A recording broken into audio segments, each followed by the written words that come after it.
This month marks 1 year since America's chaotic withdrawal from Afghanistan. It was the dramatic completion of our longest and one of our most costly wars. In many ways, there's been little closure, so many questions left unanswered, and thousands of people who were left behind. This week, CBS News reported that around 6,500 Afghans who were evacuated to the UAE are still stuck there, waiting for US resettlement. The number includes Afghans who worked with the US across the war and qualify for a special immigrant visa. Even worse, a report earlier this year from the Non-Profit Association of Wartime Allies found that only 3% of Afghans who worked for the US government and applied for special visas were actually evacuated. Almost 80,000 of our Afghan allies were left behind.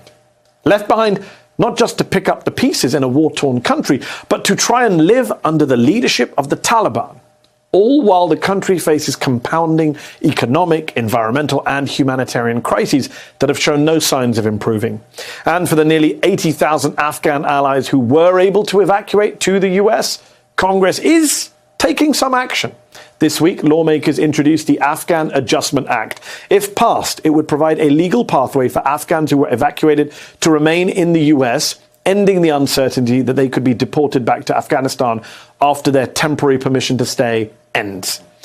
No aspect of the war, especially everything Afghans have faced, is easy to make sense of. But a new book out this week tries to tell this story from the perspective of two people who have been tied to this story from the start.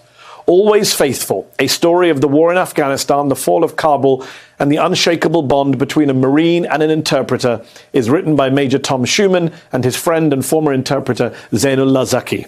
It tells the heartfelt and at times unbelievable stories of Tom and Zach, their childhoods, their work in Afghanistan, how they met, and how their friendship led to an international rescue mission to save Zach and his family when the Taliban took Kabul last year. Joining me now from New York to talk about the new book is Major Thomas Schumann, who served in Afghanistan for 16 months and was awarded a Purple Heart after he and others were ambushed in 2010. With him is Zainullah Zaki, who worked as an interpreter with Thomas's Marine Battalion and later with the US Army. He made it to the US in 2021 in the midst of that chaotic US withdrawal. Thank you both for joining me on the show. Congratulations on the book. Tom, you describe all the efforts. Thank you both. You describe all the efforts, Tom, that you and Zach went through to get him to the US, get him the visa. You started a GoFundMe campaign. You were doing the rounds of media at the time. You went on the Rachel Maddow show. It was a very hectic time. What was that like at the time? And a year later, what does it feel like with this book out? Why did you write the book? It was a chaotic operation. I mean, anybody that saw the scenes, it was a tough situation to try to work through. There was no alternative, though. There was no other viable solution beyond getting Zach and his family in. It truly was a matter of life and death. And so we had to push, irrespective of the conditions on the ground. We had to get Zach and his family out, or the Taliban would have persecuted him and continued to persecute him and kill him. So the operation was tough, and it was important to write the book because we wanted to tell the story of friendship, of family, and have Zach in his own voice say, what does Afghanistan mean and what is that country like? Zach, you made it into the country a year ago.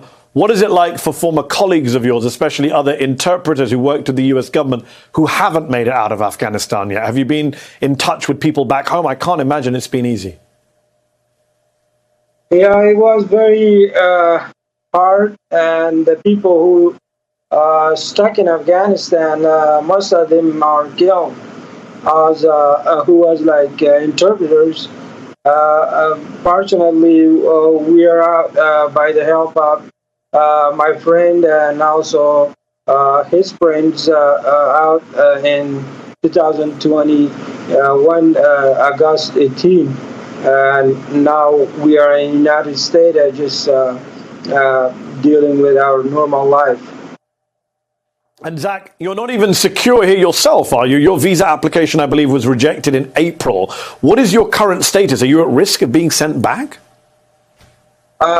Yeah, as it is rejected in 2021 March. My case, and I don't have the documentation for the process which I headed, which I worked with Marine in Helmand Province, it is not sufficient for the program. And 2 years, which I has done work with the Army in my province, and it is I didn't get any documentation from them. So the SIV denied my case, and we appealed in the March, and I still doesn't have a response, and I'm waiting for. I don't know. Tom, you write in the book, as a Marine, I'm just an instrument of the state in an all-volunteer military. The essential question comes of my time in Afghanistan again and again, was it worth it? But that question is not even mine to answer. The state demanded someone go. I raised my hand and said yes. Whether it was worth it is a question for the American people. And I understand your position. You are a Marine. You're still active duty. But at the same time, you are an American. How do you deal with that question when friends and family ask you about the sacrifices that you made? When you look at what you left behind, I mean, this was a multi-trillion-dollar war. A lot of your friends and companions and comrades lost their lives there. There must be a sense of accounting.